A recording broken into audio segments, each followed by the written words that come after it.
Ikan dapat ditemukan di hampir semua perairan, baik air tawar, air payau, maupun air asin, laut.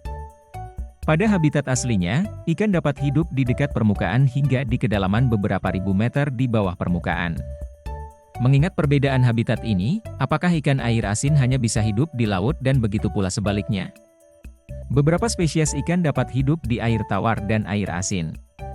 Spesies ini disebut ikan Euryhaline. Namun, sebagian besar spesies ikan hanya dapat bertahan hidup di salah satu tempat tertentu. Hal ini didasarkan pada toleransi salinitasnya atau seberapa banyak garam yang dapat ditampung tubuh mereka. Menurut The National Biological Information Infrastructure, NBI, spesies Euryhaline yang sangat mudah beradaptasi mampu bertahan pada berbagai tingkat garam. Ikan-ikan tersebut berhasil bermigrasi bolak-balik antara air asin, seperti laut, dan air tawar, seperti sungai-sungai tertentu.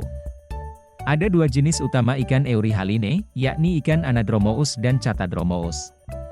Ikan Anadromous lahir di air tawar, tetapi menghabiskan sebagian besar hidupnya di laut, dan hanya kembali ke air tawar untuk bertelur. Ikan-ikan Anadromous termasuk salmon, smelt, shad, striped bass, dan sturgeon. Sebaliknya, ikan Catadromous umumnya hidup di perairan air tawar dan hanya memasuki air asin untuk bertelur. Belut Amerika Utara dan sidat Eropa termasuk dalam kategori Catadromous. Kebanyakan ikan hanya dapat mentolerir kisaran salinitas yang sempit dan sangat sensitif terhadap perubahan kadar garam di air tempat mereka tinggal. Ikan ini dikenal sebagai spesies Ctenohaline, seperti ikan mas yang hanya dapat hidup di lingkungan air tawar. Sebaliknya, tuna hanya bisa hidup di air asin. Faktanya, ikan air tawar seringkali tidak dapat bertahan hidup jika tingkat salinitas air di sekitarnya mencapai lebih dari 0,05%.